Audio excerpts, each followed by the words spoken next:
Well, I hope you had a happy Thanksgiving and Merry Christmas from Tennessee Bradley, Alabama Chris, here at Third Saturday in October, your SEC tailgate podcast for the rest of us. Alabama Chris, Merry Christmas. Yeah, man, we're already in the Christmas season. This feels weird that we're already here, but as per usual, it seems like that the rest of the year slowly creeps up on football season. And once football season happens, it's just like bang, bang, bang. And then we're talking about like, can you believe it's already over? So here we are in the tail end of the season. And I know that we still have several games, several weeks to play here, but I'm already getting sad for the end of the football season. But regardless, I'm thankful that we're here now. Had Thanksgiving yesterday. And just thankful that we've got a season at all. But I'm looking forward to talking about last week. I'm looking forward to looking ahead at these games that we'll be playing this week. And so we should just dive right into it. Yeah. So be sure to find us on social media at TSIO Pod on Facebook, Instagram, Twitter. Join our conversations there. Also, be sure to go to thirdsaturday.inoctober.com. You can find links to all our socials. You can also join our virtual tailgate, which just gets better every week. I encourage you to join us. Go to thirdsaturday.inoctober.com. You can find the link to our virtual tailgate. It kicks off every Saturday evening right before those evening games. So join us there. But you can also sign up for our Pick'em League. You can also get our Tailgating 101 cheat sheet so you can have the right things to make your tailgate awesome, memorable. Love it. And just like the Third Saturday in October podcast, a whole lot of fun. So Absolutely. let's just get into these headlines. Let's get into the games, because what's better than being thankful about football? Really? Yeah. Oh, I know I am. So let's dive in and chat about it some more. Let's do it. Well, it's rivalry week. I think I've been practicing for a year. That was well said, sir. I'm not going to say it again. This year, the rivalry is not between Auburn, Alabama, Tennessee, Vandy. I don't know what else goes on this. I mean, usually Egg Bowl, Georgia, Georgia Ole Miss, Tech, Mississippi State, yeah, Florida State, or I don't know who they normally play at the end. But really, it's COVID versus the world. And I have to admit, I think COVID's ahead right now. I think that they're kicking booty. Absolutely. So, I mean, this week, a win for college football. The college football playoff rankings are out. First of the season. Yeah. And, a win for the SEC as well, having 5 schools in the top 25. Alabama being number 1 of the college football rankings, which was assumed that was going to happen. Yeah. And then Clemson hops over Ohio State to take the 3 spot, Ohio State 4, and then Texas A&M 5th, Florida 6th. So Texas A&M and Florida are the first outs, so to speak. And then we've got, Georgia 9th? Is that what we have there? Looks like it. In Auburn coming in at number 22. So, I mean, that's a lot from one conference. And Tennessee played Bama. Tennessee plays Florida. Tennessee played Georgia. Tennessee played Auburn. Tennessee will hopefully, I don't know if hopefully.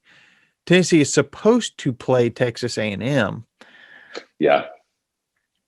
Wow. Yippee-ki-yay, Vols. So out of the 5 SEC schools that are in the college football initial rankings, you played or will play every one of them. Yeah. Ugh. And I wonder what the... And we'll have lost. Most likely, we'll have lost to every one of them. Well, in the one game that you would assume that Tennessee's got a nice chance to dominate or to have a good showing, they canceled that this week. Yeah, it's postponed till the day of the SEC championship game. So who's going to watch that one? but it's been crazy. So if you haven't kept up with all the headlines, Tennessee was supposed to play Vanderbilt this weekend. Mm-hmm. But the SEC, when they released the COVID schedule, the all SEC schedule, there was some fine print, and they said if need be to try to get everybody to play all their games, we may reschedule some of these. So Tennessee and Vanderbilt both had open the day of the SEC championship, whatever that is, the 19th or something now. Yeah, December 19th. Yeah. So they said, let's go ahead and play Missouri Vanderbilt this week. So the game is postponed due to COVID, but it's not because either team has COVID. It's because both teams don't have COVID that it got postponed. So that's the big news. Tennessee gets another bye week, which just means Tennessee beat writers have another opportunity to write about why Jeremy Pruitt should be gone. But, oh well. Are you finding that the majority of beat writers for Tennessee are saying that? Or is it kind of like a small but vocal minority? It's kind of, if you were to get rid of Jeremy Pruitt, here's why. I think it's all for Tennessee. Did a great home and home series, if you will. 5 reasons to fire Jeremy Pruitt now. 5 reasons not to fire Jeremy Pruitt. And they say it's more than just the quarterback, but I think the quarterback is a big part of it. Yeah. And let me diverge with a story that came out of the Georgia camp this week. JT Daniels did pretty well against Mississippi State. Well, just looked like he's kind of back to healthy. But then later in the week, I saw an interview with his JT Daniels' dad, and Senior Daniels was saying that he was very thankful to Kirby Smart and how they've handled this situation, because JT hasn't looked 100%. And so by not playing him, they've allowed his body to heal, and they are very thankful for that opportunity. So, everybody was talking about, is Kirby not wanting to play Daniels, or is he really not healthy? Well, it looked like he just really wasn't fully healthy. I'll take that. I'll buy that. And so some people are still wanting Kirby Smart gone. They're like, he's just Mark Richt 2.0. Can't win the big games.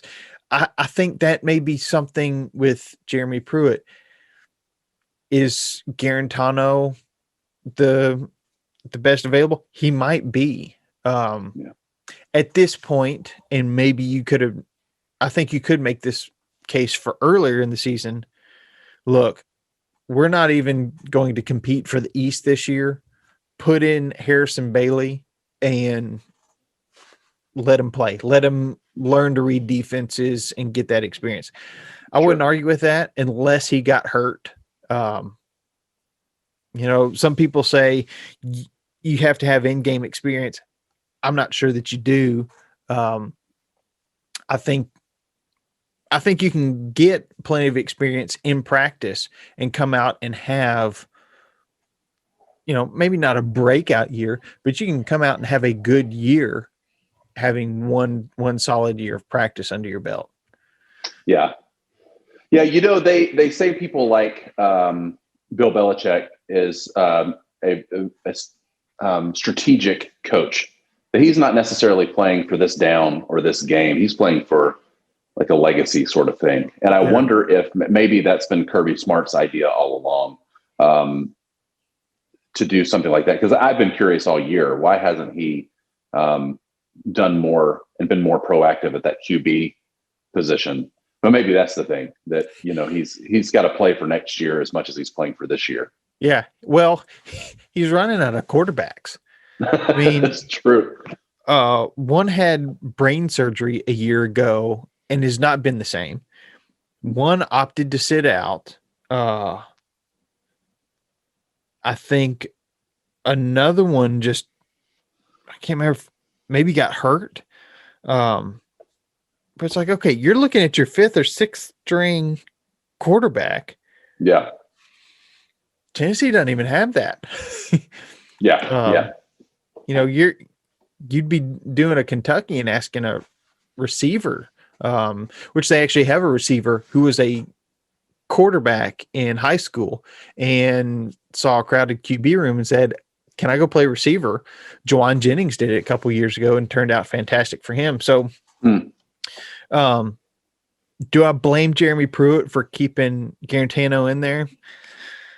Not completely, because I'm not sure that we have a better solution. So I don't know. I think offensive line needs to be playing better. Running backs have been doing pretty well. Receivers seem to have been doing pretty well.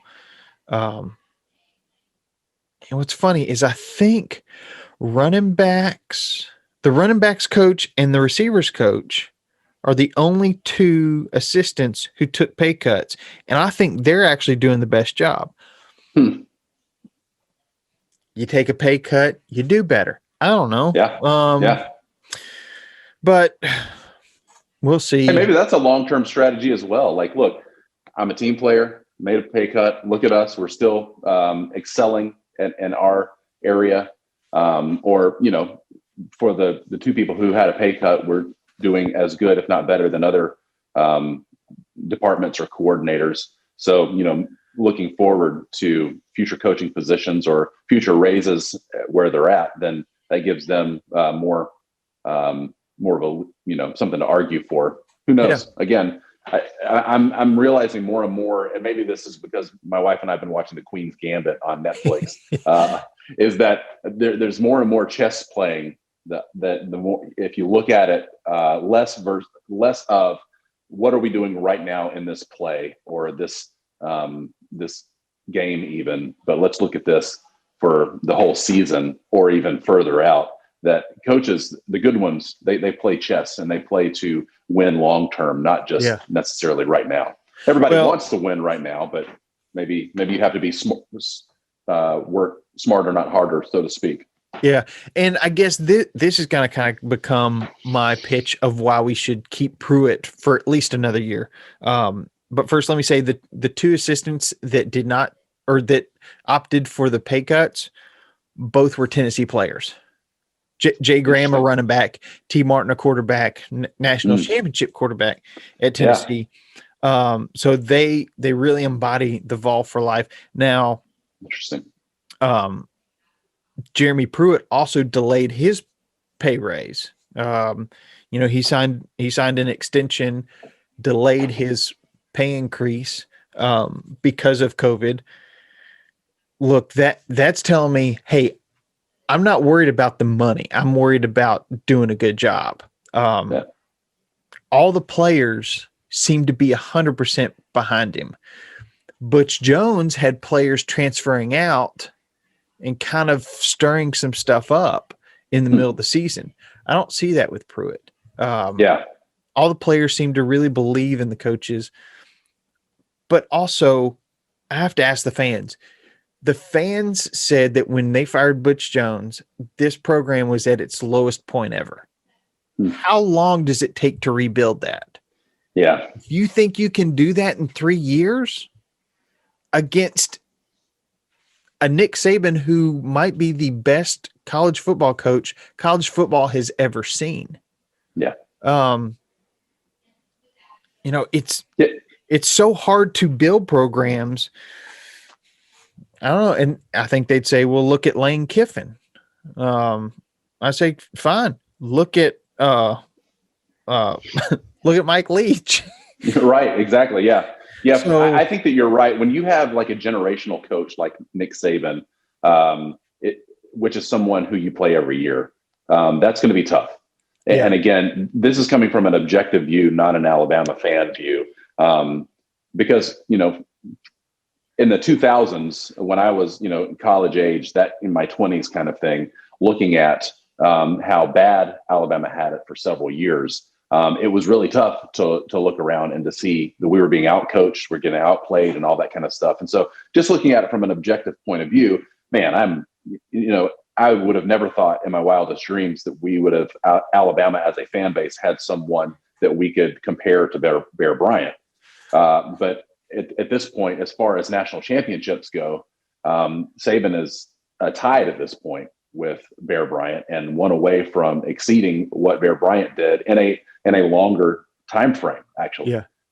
So it's tough to look at some of that kind of stuff. And again, like you were saying, even with Kirby Smart, that is he going to be the next Mark Richt of, he can get us to we're winning 2/3 of our games, but he never wins the big games kind of thing. The same thing with Jeremy Pruitt. It's with Kirby Smart. When Georgia plays Alabama, it's going to be a dogfight every time. Yeah. Right now in the current state of how the SEC is. So it's difficult. And then you have a Florida who I don't know if they were expected to have the year that they were having, but has dominated in the SEC East more than I anticipated they would. And so that's tough as well. And so COVID, teams really dominating and in the top 5 or top 6 is going, that's just going to be tough for the East, the conference there. So yeah, there's a lot of stuff. Again, like we said a few weeks ago, something like a South Carolina, I could see them making some changes because this is an ongoing story with Will Muschamp about not actually getting us there. But I still feel like you got to give Pruitt another year or so to really show if he has what it takes to move Tennessee back where they were a few years back. Yeah. And speaking of Florida, it seems that Kyle Trask has moved ahead of Mac Jones for the Heisman. As an Alabama fan, how do you feel about that? I've seen some articles that have Mac Jones still at number 1. I see several places right now that are saying that the odds makers are saying that now Kyle Trask is ahead of Mac Jones. And I mean, you can't argue with his productivity on the field. When I still see Mac Jones is a contender, and he has blown everybody's expectations out of the water, which I'm very happy about. I never thought that Mac Jones or really anybody this year at Alabama would have really been in contention for that talk. And so I'm sort of like, I'm just happy we're being talked about in that context, or Mac Jones is being talked about in that context. But it's a difficult race. Kyle Trask seems to be dominating. I still feel like I know that Justin Fields at Ohio State, for me, it just seems like that I would see him above, and maybe with a couple more games under his belt, he will move ahead of the field. But I kind of look at somebody like Justin Fields, or even why is the quarterback at Clemson eluding me? Trevor Lawrence. Trevor Lawrence. Wow, I can't believe I forgot that name. But somebody like him who kind of like it, at the beginning of the season, it's like Justin Fields or Trevor Lawrence are kind of the shoe-ins. Yeah. And it's kind of like that cover of the Madden game thing. It's like the minute that you say that this person is a Heisman favorite, they will do something to lose that throughout the season, or they will get too much hype at the beginning of the season and then lose out when the voting starts. But when I look at Trevor Lawrence, he got COVID, so was out 2 games, and then they had a game against Florida State canceled. And so those don't seem like those don't seem to be his fault, and he's really playing well this year. Yeah, and any other. Well, it's much like if he were to get hurt, just to sprain an ankle, and these guys sit out a couple weeks. Justin Fields not getting started until November, I think is when they started playing games. So, you've missed a month and a half, 6 weeks of games that most of the rest of the country has already played. The ACC's been playing even longer than that. So, I mean, that's always been the thing. Why did Tua not win the Heisman? Well, because he got hurt. It's true. And so if you have to sit out a week, that can do it. Yeah. You're not looking at the games that they played and how well they did. You're looking at the season as a whole and who was able to go and do the best that they could do from start to finish, I guess. So yeah, it makes sense. Yeah. It's just a bummer for somebody like Trevor Lawrence to have things out of his control, take him out of really serious contention. But I guess you're right. I mean, if that were the case, then Tua had a really strong argument for the games that he played, but then he only played 2/3 of the season. So yeah, that's a good argument. I like that. Well, okay. So the last few weeks, we spent a lot of time on the drama at Tennessee, which is just losing football games. I want to make sure you have an opportunity as an Alabama fan. I mean, we know that Alabama players don't say a lot. It's the Nick Saban way. It just, let your play speak for itself. Sure. Where's your excitement undefeated this far into the season coming up with the Iron Bowl this weekend? Yeah, with the Iron Bowl coming up, you can never really make an assumption based on where the teams are at currently because, both teams, they get in there, it's a dogfight. Even though the game was close last year, Auburn pulled it out in what looked to be another possible run at a national championship for Alabama. And that's been several times over the past decade or so. So even though the Bama is undefeated at this point, who knows what will happen. And so I'll go ahead and say now, and I know we'll talk about this in a few minutes, but I don't know that I'm picking Alabama with the spread that's currently there for our pick'ems this week, just because you never know with the Alabama-Auburn Iron Bowl. But I'm excited. We have a lot of weapons. Our quarterback is in the Heisman talks. Devontae Smith last week broke the SEC record for career touchdown attempts at 33 touchdowns that he's caught over the years that eclipsed. I think he had 2 in that game. And so the previous record was what's his name from the SEC network? Chris Doering. Who played at Florida at 31, and then also an Alabama player. And so it was previously co-held by an Alabama player, beaten by an Alabama. So that it's so exciting for me as a Bama fan. Our defense seems like we're getting better, holding several games now to no touchdowns scored.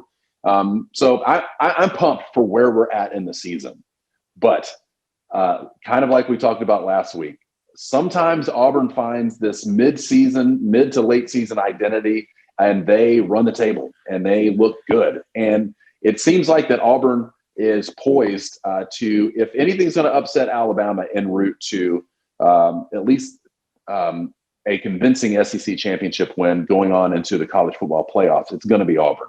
And so excited, but nervous. That's where I'm at. Well, if there wasn't a whole lot of good out of the Tennessee Auburn game from the Tennessee side, but if you're an Alabama fan, I'll look at that game and say Auburn is very beatable. I mean, obviously, a number of teams have beat them this year, but knowing, okay, my defense is better than Tennessee's. My offense is far superior to Tennessee's. I'm feeling good about the Iron Bowl if I'm an Alabama fan. As an Auburn fan, I do think that you kind of feel like, okay, we're starting to find ourselves. We're improving every week. Can we channel that and a little bit of that late season Auburn magic to play spoiler in the West? Yeah. We'll see. It's definitely a game that I'm excited for. I think that Alabama has the opportunity to win. But it's, again, you never know with the Iron Bowl. So it's my most nervous point in the season. And usually it's interesting that that rivalry week always falls right before the SEC championship usually. But if Alabama is able to pull it out this week against Auburn, then we've got an Arkansas that has looked better this year than they have in recent memory. So to play them, and then we've got a week bye or a week off, and then the SEC championship. So it's a possibility, but I'm holding my breath still. And I don't know, this is maybe my own personal thing or an Alabama fan thing, but I never really expect them to do.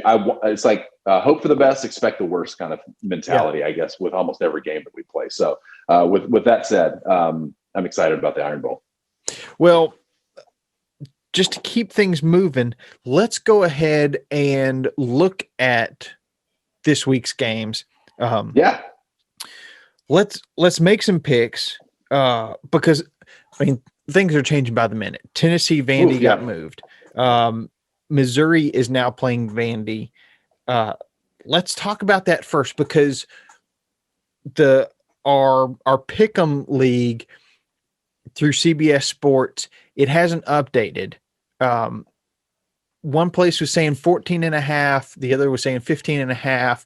So we're looking at for the Missouri Vandy game. Okay, Missouri Vandy. Missouri's favored by just over 2 touchdowns.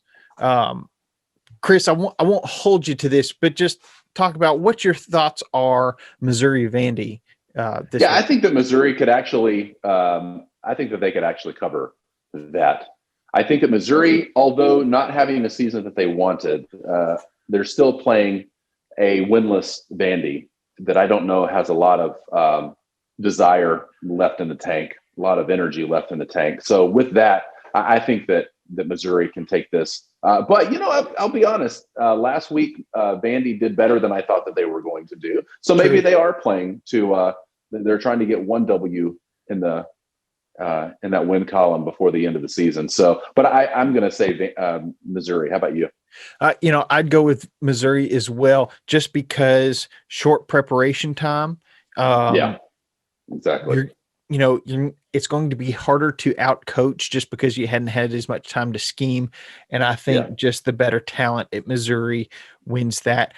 But I wouldn't be surprised if Vandy does get a win, maybe against my Tennessee Vols in a couple weeks. I don't want that to happen, but that'd be messed up. I definitely don't want that to happen. Okay, so now our official picks. And I think that what you saw earlier, doing a little bit of research, is that the Arkansas-Missouri game was going to be an 11 a.m. game. It looks like that now the Missouri-Vanderbilt game will be an 11 a.m. game. So what we're calling our hash brown casserole set of games for our morning 11 a.m. on Central, noon on Eastern time games. But next up we've got Kentucky, Florida, with Florida a 23.5 point favorite. What say you, sir? Yeah, over on ESPN, Florida. I think Kyle Trask is just going to keep piling it on. I don't know what Florida's run game's like because I don't know that I've really seen it this year. But I think Florida flinging around is going to cover. Yeah, I do too. Yeah, I think that this, if nothing else, other than the Kyle Trask Heisman highlight reel, that they're going to want to put it in the air and put up some points. So, and with a Kentucky that has maybe had some potential as well and not living up to that potential, I think Florida continues to really to dominate. And I think 23.5. I think they'll probably win by, 3 to 4 touchdowns. So I think that line is perfect in there.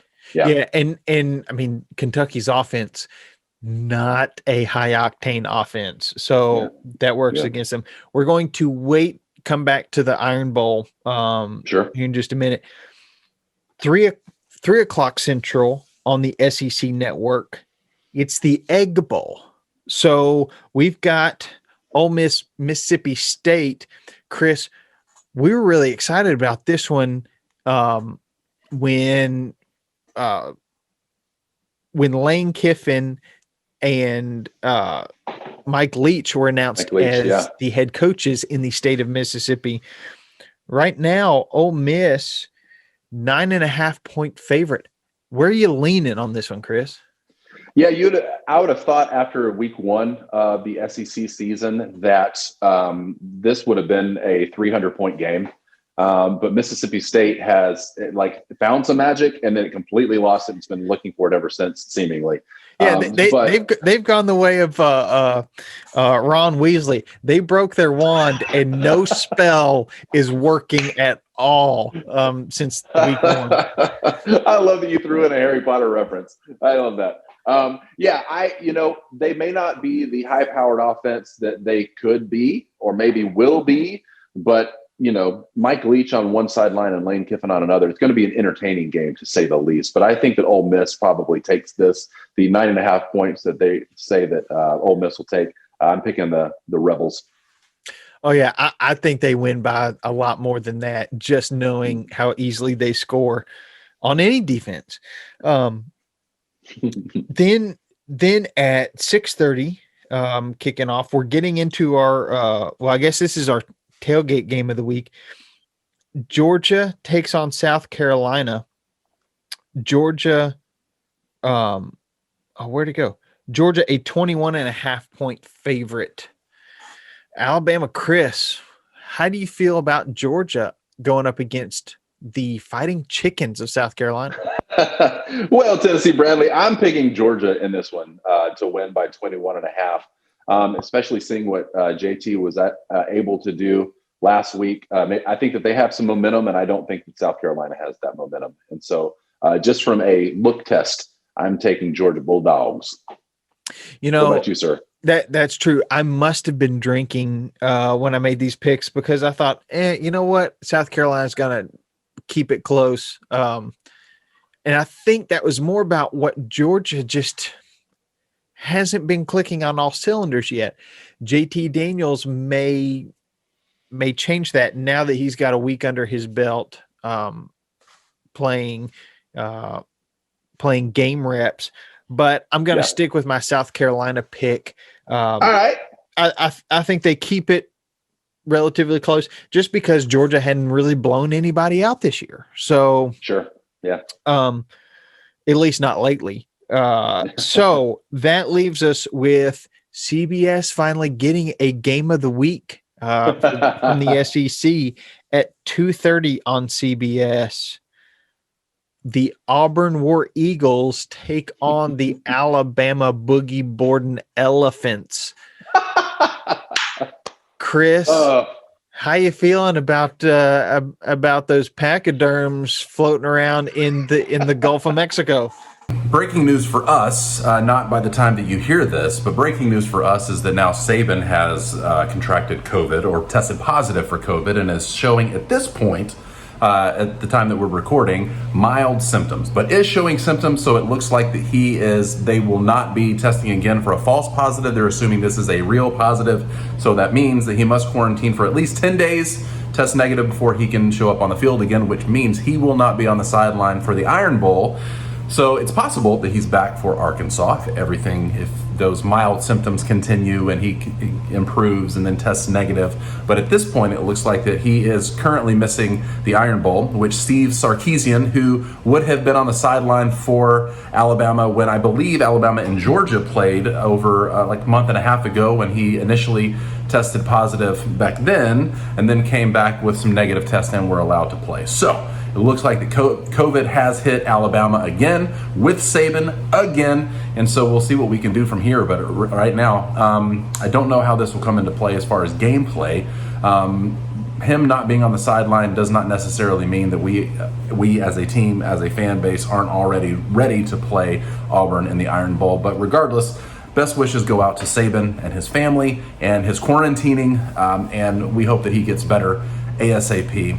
But looks like a bummer that he won't be on the sidelines for the Iron Bowl.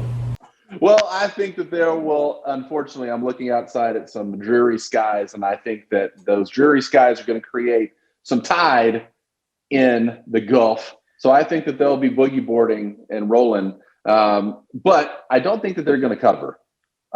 As much as this game is one of those that you can never really tell. I say that Bama wins and wins decidedly, but doesn't actually cover those 24.5 points that they're being given right now. I would love to be wrong. Believe me, on this game, especially out of any other, I would love to have an incorrect pick on here.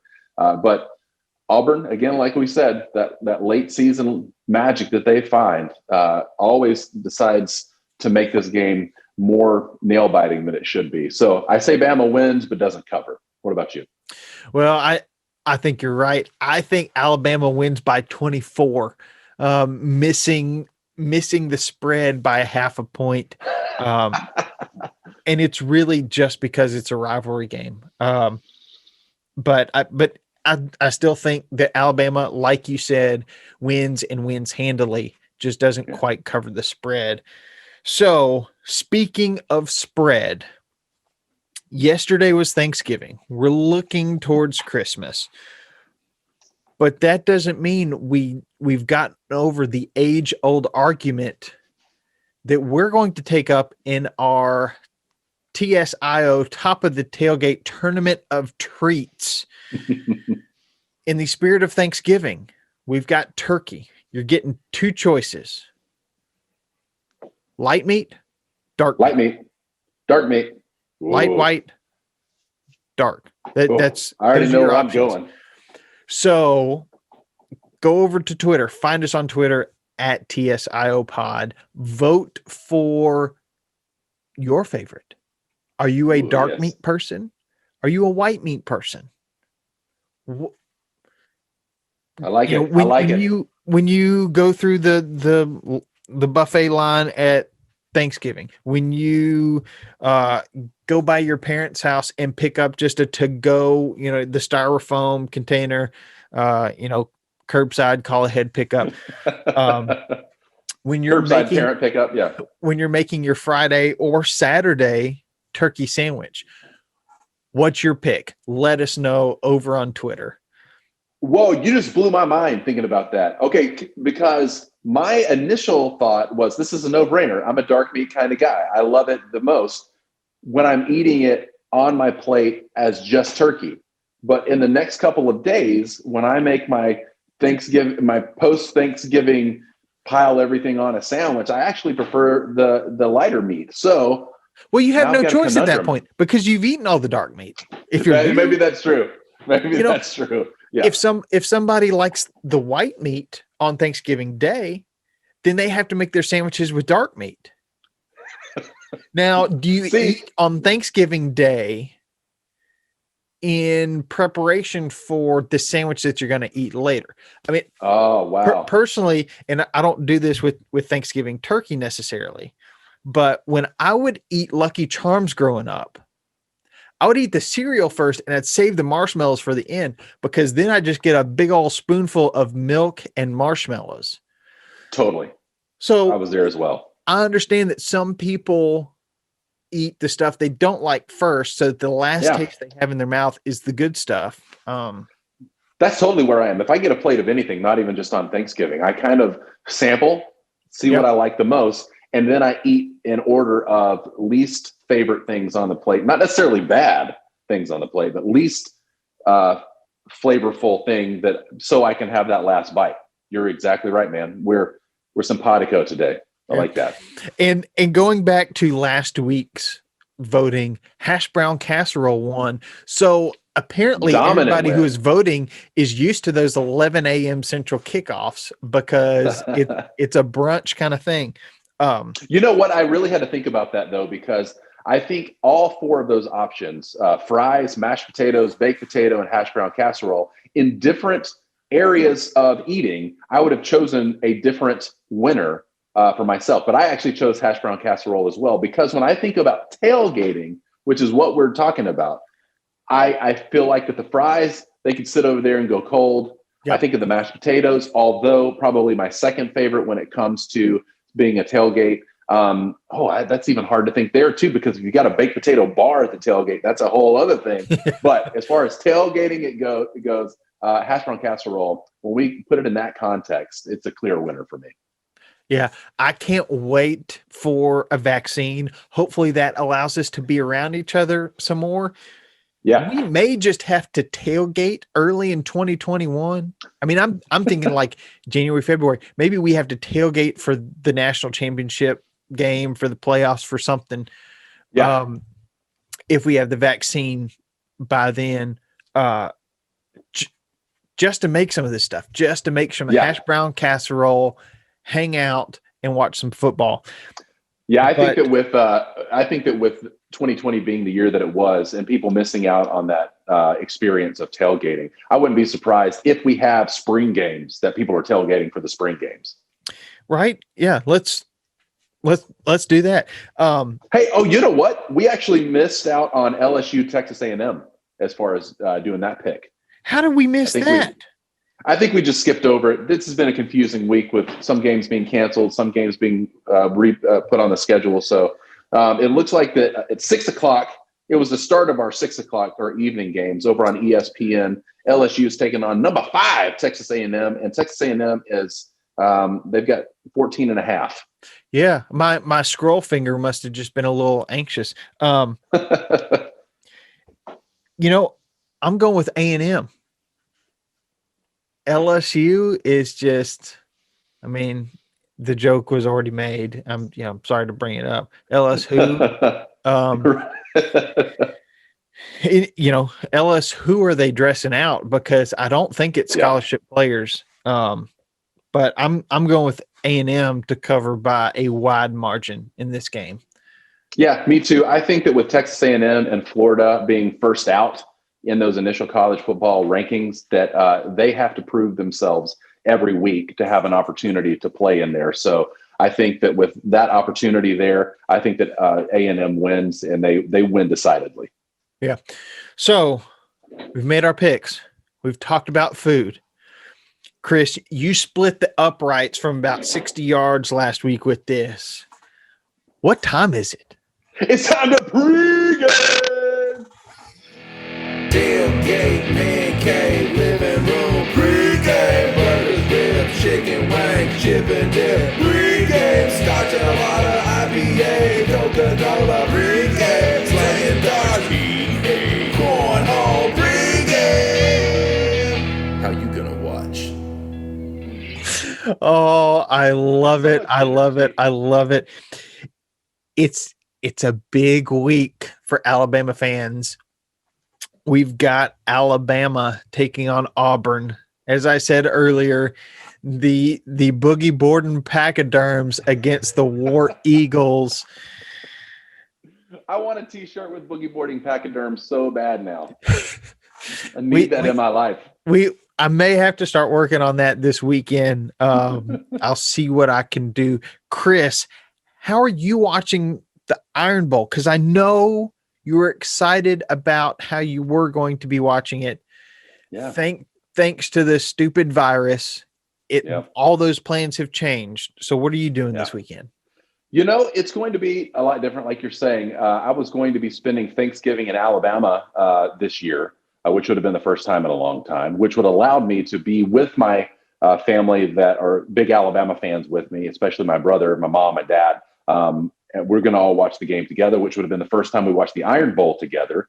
But because plans have been shifted and canceled, I actually look like we're going to do it here at the house again. And so we're going to have to make it special. But these last minute moves and changes mean that I don't actually have a big plan, although I know it's going to be here at the house. So we'll try to make it special. Maybe we're going to look over some of our top of the tailgate tournament of treats winners and pick a few of those items, whether it be the different chips or the dips or whatever it may be, and make a nice little spread. Because we're coming toward the end of the season, and we're going to have these winners are going to start pitting against each other. So that's what we're going to do. That I just made up my mind right there. At home with a few of the winners as our treats that we'll eat for this week. I love it. I mean, they've won, so now it's time for them to be confused. With Tennessee having yet another bye week, I've got some home projects I got to do. So I'll be out in the yard during the day, but I will be joining our virtual tailgate for the LSU A&M game, as well as Georgia, South Carolina. So can I just say, last week on the virtual tailgate, just had a blast. Just hanging with guys. Yeah, so fun. What I was going to say is we're developing a cool little community with the virtual tailgate. So we invite you to join that, because that's what we missed this year, is getting to just gather around the TV, the projector, the bar top, whatever, and watch football together. Yeah. It's a low pressure thing. Stop by and say, hey. Sometimes some of the guys just have, last week one of them was cooking dinner. So hopped on while he was cooking dinner. But most of us in comfy clothes, put your PJs on, just come join us, have some conversation and have some laughs and enjoy yourself on the Zoom tailgate. I've had such a blast with that this year. The night's kind of winding down. You're just sitting back watching some football and you got the guys around. So join us. Go to thirdsaturdayiNoctober.com to sign up for that. But man, it's, I got to say, we've made lemonade out of lemons this year. Look, the SEC should be able to get in all its games this season. Now, I know that there's a big asterisk because things are getting worse, but the teams still seem to be able to kind of keep things contained with no cancellations due to infected players this week. I'm pumped that we actually have had a season. This being the week of Thanksgiving, I'm thankful that we have had games. I'm thankful that Alabama's playing at the level that they are. I'm thankful that after this Saturday we'll be done with the Iron Bowl, because I just always have anxious tendencies around that game, regardless of, again, what the win-loss column is for both teams. So a lot to be thankful for. We're safe. We're having fun. We found ways to distance ourselves, but also participate and have community as well. So I think that as a Third Saturday in October community, we're having a blast still, even if we can't be in person. So thanks for leading the charge on that. Thankful for you as my co-host, and just ready to continue doing it throughout the rest of the season. Chris, I'm thankful for you as well. You've been a great co-host over the last 2 seasons. Looking forward to a lot of seasons ahead of us. Yes. I'm sorry you can't watch the Iron Bowl with your family for the first time in, I think you said, almost a decade. But hey, maybe next year is the year that you get to watch the Iron Bowl with them. So I just want to wish everybody, I hope you had a happy Thanksgiving. I want to wish you Merry Christmas. And of course, I want to wish you a Roll Vols. Roll Vols, baby.